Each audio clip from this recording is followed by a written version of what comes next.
Je n'ai pas revu mes enfants depuis le début de l'année dernière. C'est la dernière fois que j'ai eu de leurs nouvelles. Des milliers de personnes en Afrique de l'Ouest sont victimes d'un réseau de trafic d'êtres humains appelé QNET.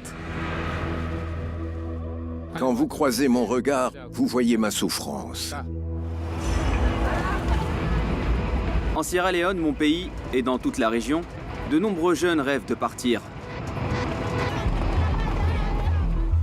Je marcherai d'ici jusqu'en Amérique.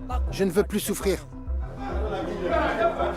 Attirés par la promesse d'opportunités de travailler à l'étranger, les victimes déboursent des milliers de dollars pour finalement être séquestrées et contraintes de recruter des amis et des membres de leur famille restés au pays.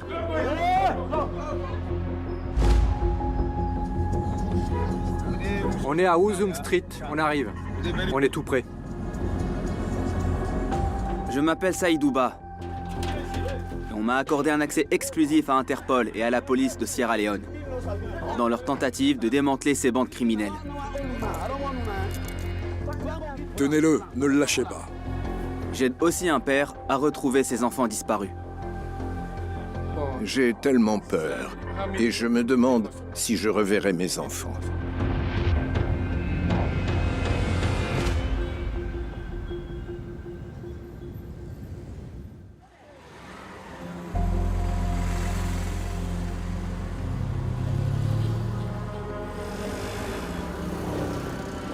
Moussa, comment ça va? Ils ont fait passer clandestinement 3 Guinéens à Makeni. Comme d'habitude, on a besoin de ton aide pour les localiser. C'est le certificat de police. Voici Mahmoud Conté, directeur d'enquête à Interpol Sierra Leone. Ceci concerne ceux qui souhaitaient se rendre au Canada. Interpol Guinée lui a demandé de secourir des jeunes gens soupçonnés d'être victimes d'un réseau de trafic d'êtres humains.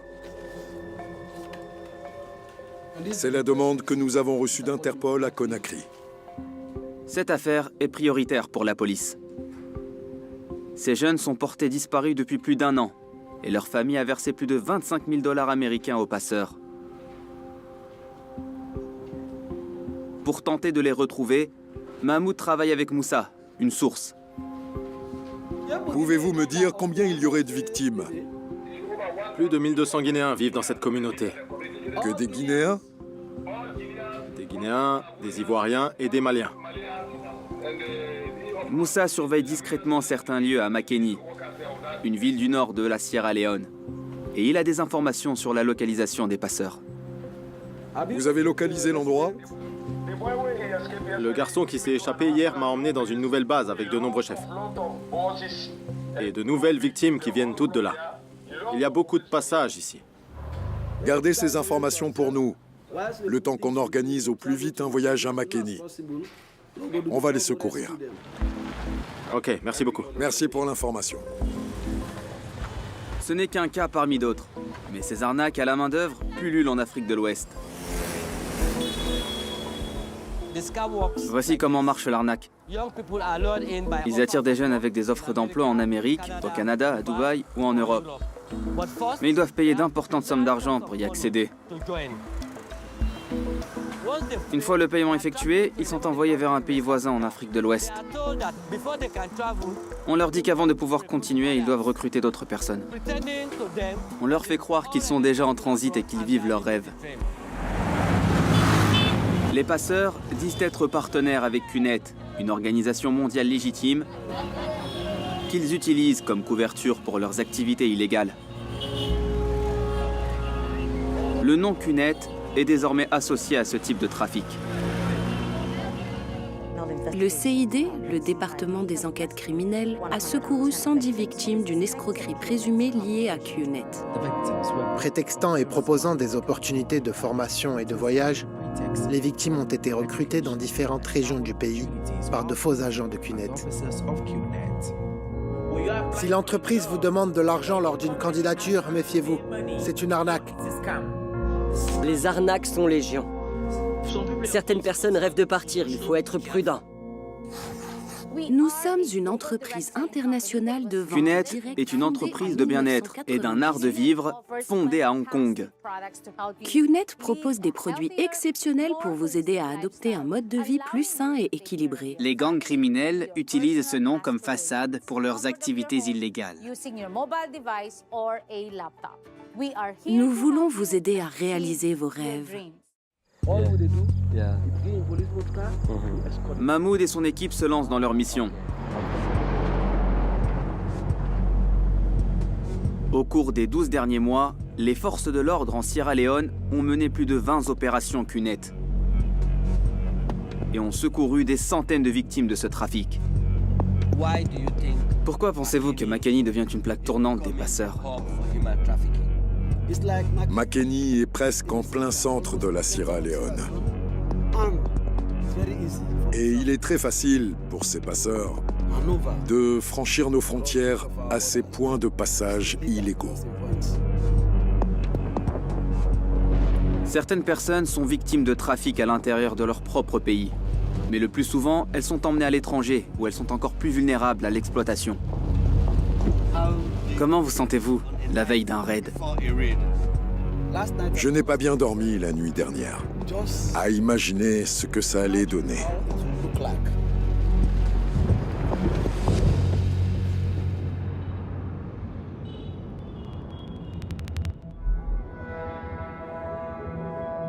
À notre arrivée, le père des jeunes disparus, Fodé Moussa, accepte de me rencontrer. Il a traversé la frontière depuis la Guinée pour les chercher. Son fils envoie des messages à la famille, implorant de l'aide. C'est dur à entendre. Sa voix me fait mal. C'est très douloureux. J'ai le cœur brisé. Je n'arrête pas de pleurer. Quand vous croisez mon regard, vous voyez ma souffrance. Je ne les ai pas revus depuis le début de l'année dernière. C'est la dernière fois que j'ai eu de leurs nouvelles. La fille de Fodé, âgée de 18 ans, et son fils de 22 ans, ainsi que 3 autres personnes, ont été recrutées dans leur village isolé. Ils n'ont dit à personne où ils allaient. Comment vous sentez-vous à l'idée de retrouver vos enfants demain? Si je revois mes enfants demain, je serai très heureux. Je serai très content. Si Dieu le permet, demain.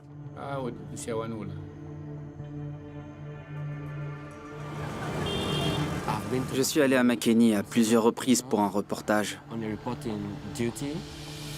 Makeni est une jolie ville tranquille, avec une communauté paisible. Je suis surpris de constater qu'il existe, sous cette apparente tranquillité, un réseau criminel de trafic d'êtres humains.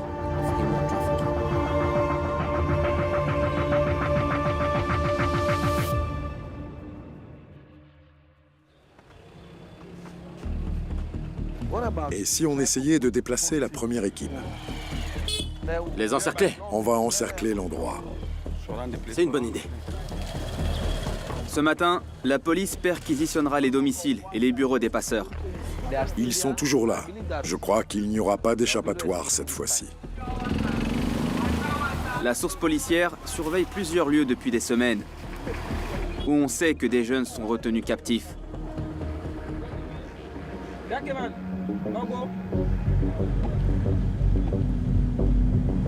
Fodé se joint au raid de la police. Il espère revoir ses enfants pour la première fois depuis 1 an. On est en voiture. On va chercher les enfants. D'accord, on se reparle plus tard. Ce matin, Dieu soit loué, je me sens bien. Si je revois mes enfants, je serai heureux, tellement heureux.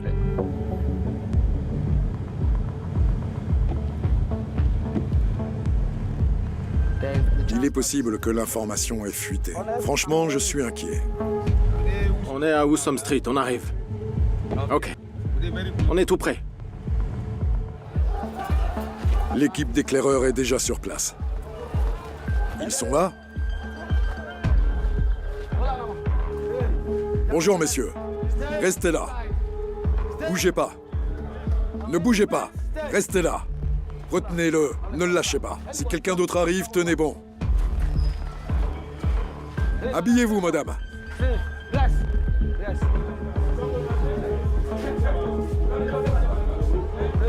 Hé, mon frère. Assis-toi. Assis-toi.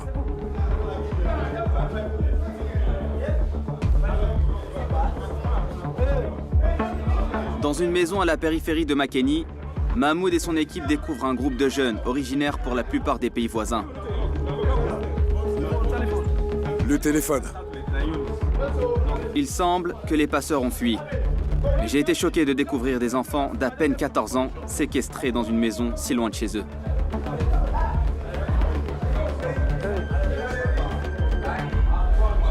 Les conditions de vie sont vraiment déplorables. Il semble y avoir 10 à 15 personnes dormant à même le sol dans chaque pièce. D'où venez-vous? De Guinée? De Guinée? De Guinée? De Guinée? De Guinée? De Guinée? De Guinée?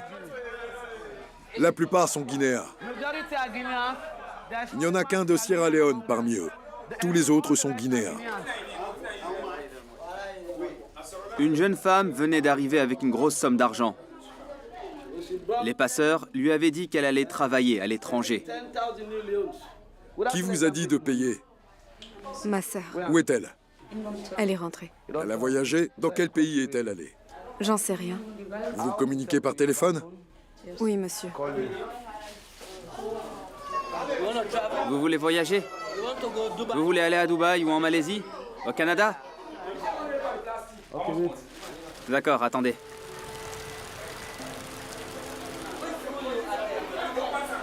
Fodé Moussa se renseigne pour savoir si quelqu'un connaît ses enfants. Un jeune homme affirme les avoir vus.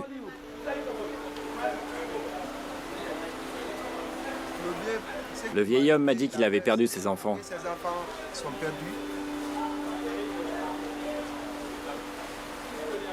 Ils étaient ici, ces enfants. Moi, je les ai vus ici. Ils maltraitaient les gens.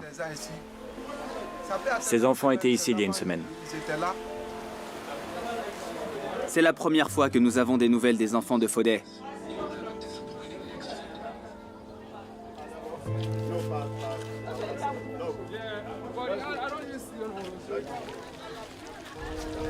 Les jeunes qu'ils ont trouvés seront transférés au poste de police pour un contrôle, avant d'être rapatriés en Guinée. Oui, chef. On a interpellé une quinzaine de Guinéens dans la maison qu'on a perquisitionnée. Des enfants guinéens enfermés dans une maison. On n'a pas encore retrouvé les enfants. Je vous tiens au courant. Bien, au revoir, monsieur.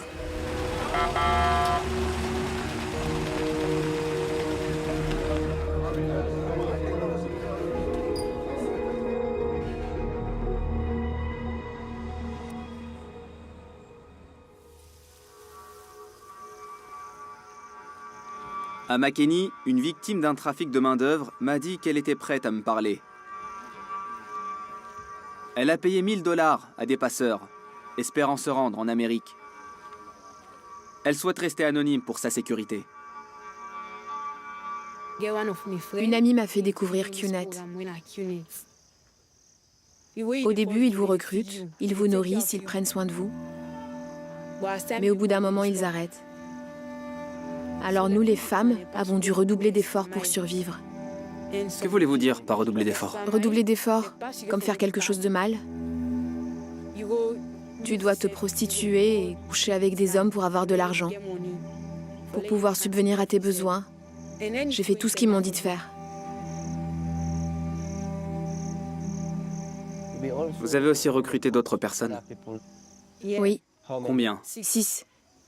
Ils te disent que si tu veux voyager, tu dois recruter d'autres personnes. Quand tu appelles tes amis pour les convaincre de te rejoindre, les passeurs te donnent un numéro international. Ensuite, on t'habille bien et ils t'emmènent à l'aéroport. Comme si tu allais voyager. Ils te donnent un passeport, de faux papiers pour le voyage, et puis ils te prennent en photo pour que tu l'envoies à tes amis, à ta famille et les persuader de venir.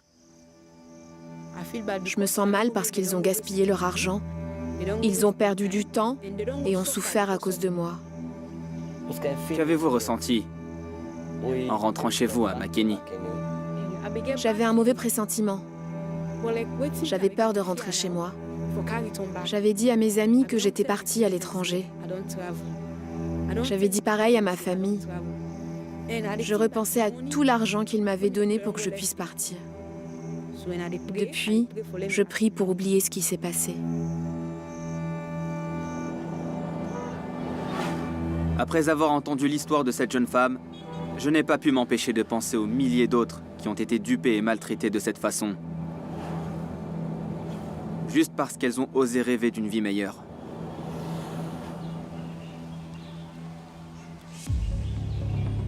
Tôt le lendemain matin, nous avons reçu un appel de la police, nous informant qu'un des enfants de Fodé avait été aperçu dans un village près de Makeni.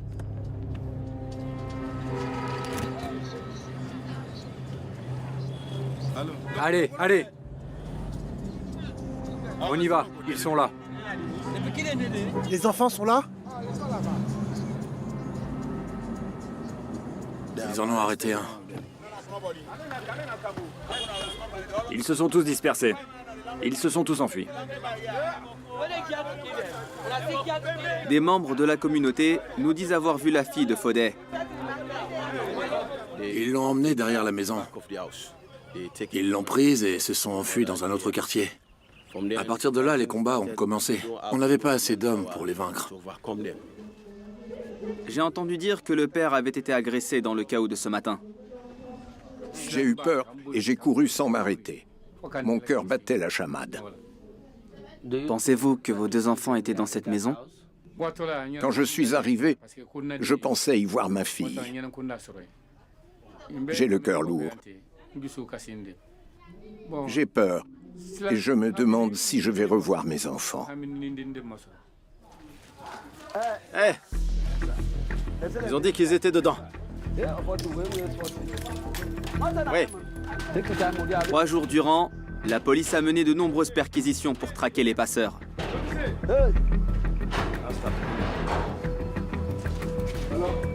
Il y a quelqu'un? On n'a vu personne depuis ce matin. On ne voit personne aux alentours. Ils ont peut-être réussi à s'échapper. C'est ce que je craignais.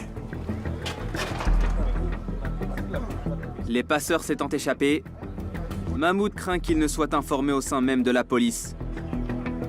Ce qui signifie qu'ils gardent une longueur d'avance. Je sais que lorsque de telles informations sont entre les mains de nombreux policiers, il est possible qu'ils les divulguent. Et c'est ce qui s'est passé. Malgré toutes les difficultés, la police arrête 12 passeurs présumés. Mais ceux qu'ils appréhendent ne semblent pas être les chefs du réseau. Qui est ton chef? J'ai pas de chef. Qui vous a recruté? Ma tante.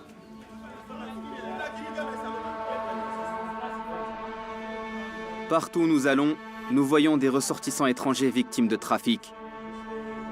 Nous avons rencontré des jeunes originaires du Mali, de Côte d'Ivoire, du Burkina Faso et de Guinée. Nous ne disposons pas de statistiques précises, mais il semble y avoir des centaines de victimes ici, à Makeni.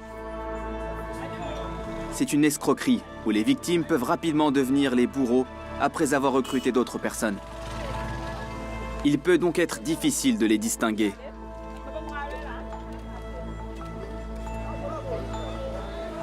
Mahmoud travaille avec ses homologues d'Interpol pour rapatrier 19 jeunes en Guinée. Ce matin, on se rend à la frontière pour les remettre aux autorités. Il s'agit des 12 suspects et des 7 victimes.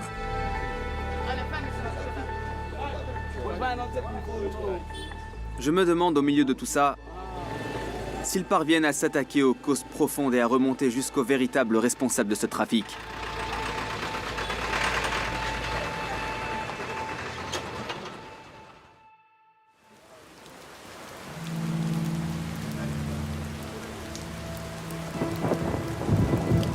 Après 3 jours de recherche, nous avons des nouvelles. L'un des chefs du réseau a contacté la police. Un membre de son gang a été arrêté lors d'un précédent raid et ils veulent obtenir sa libération. Assis-toi. C'est pas facile. Mahmoud et son équipe décident de profiter de cette occasion pour demander la libération des enfants de Fodé. Ça sonne. Allô? Oui, allô? Pas Moussa, je veux que vous libériez cet homme. D'accord. Voyons ce que je peux faire pour retrouver ces enfants. Je ferai en sorte que vous puissiez vous rendre là où ils sont détenus. Sans être embêtés, sans aucun problème. Vous récupérerez vos enfants, aucun souci. Ce sont de bonnes paroles. Alors on n'effectuera aucune autre arrestation aujourd'hui. Et je ferai pas d'autres arrestations demain non plus. Puisque vous êtes disposé à me parler, de jour comme de nuit. Vous me donnez du fil à retordre. Ouais, c'est pour ça qu'on m'appelle chef. Je veux que vous trouviez le temps de voir Mahmoud pour qu'on puisse mettre cette affaire de police en suspens. Trouvons un moyen de calmer les choses. Peut-être laisser quelque chose dans une enveloppe. On met en pause cette affaire de police. C'est sérieux. Comment voulez-vous que ça s'arrête autrement? Je n'ai pas l'autorisation de faire ça. Je dois appeler quelqu'un. Vous dites que vous n'avez pas d'argent, mais... Je peux appeler une ou deux personnes. Je vous dirai ce qu'il en est. On sait. On peut donner 1 ou 2 millions. Pas de problème. J'attends de vos nouvelles demain matin. Merci.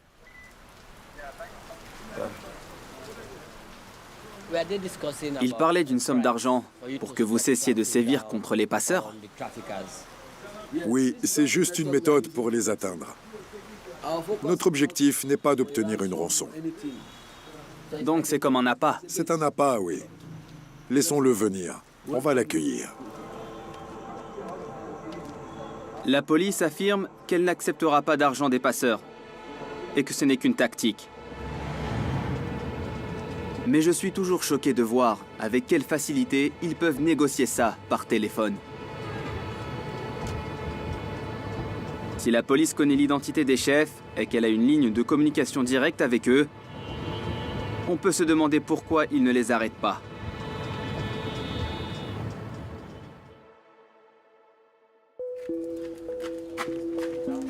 La rencontre prévue avec les passeurs n'a jamais eu lieu. Et Fodé rentre en Guinée sans ses enfants. Au bout de 5 jours, le temps et l'argent sont épuisés et Mahmoud et son équipe doivent rentrer à Freetown. Pensez-vous que ce raid à Makeni a été compromis? Je ne peux pas l'exclure. Je ne peux rien en conclure non plus. Car toute opération comporte ses propres défis. Nos renseignements ne peuvent plus être compromis. On doit donc rentrer et élaborer une autre tactique.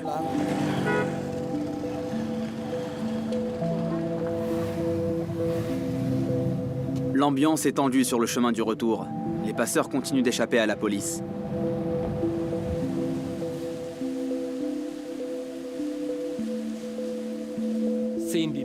En voyant les retards, les compromissions, l'angoisse des familles, l'angoisse des communautés, en voyant leur inquiétude, je crois qu'il faut faire plus.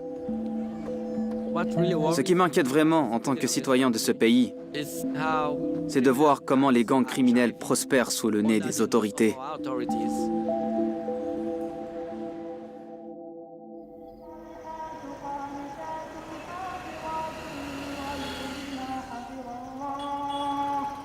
Une semaine après avoir reçu un nouveau signalement, Mahmoud et son équipe retournent à Makeni pour une ultime tentative afin de retrouver les enfants de Fodé.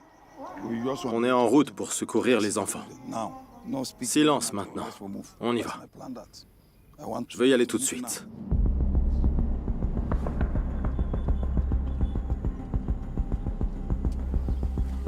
Ouvrez la porte. Ouvrez la porte. C'est un échec, une fois de plus. C'est cette fille? On ne l'a pas vue dans le coin.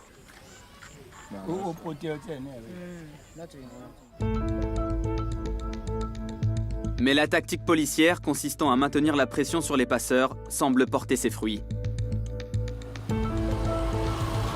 Ils apprennent que les jeunes ont été libérés et qu'ils retournent en Guinée. Vous n'étiez donc pas surpris qu'ils aient été libérés? Non, pas du tout. On a exercé beaucoup de pression sur leurs opérateurs CUNET à Makeni, en perquisitionnant leurs bureaux, leurs domiciles, depuis près de 3 semaines. La pression a donc fonctionné? Bien sûr, à 100%. Grâce à ces nouvelles informations, la police met fin à la mission.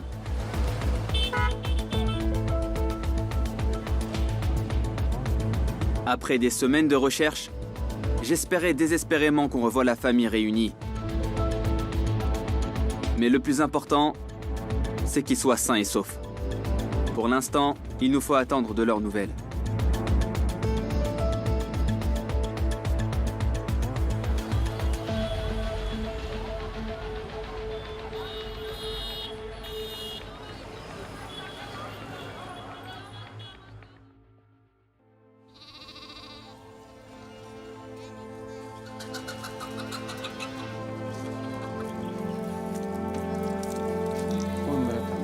Après tout ce qui s'est passé, je veux juste que tout se termine et revoir mes enfants.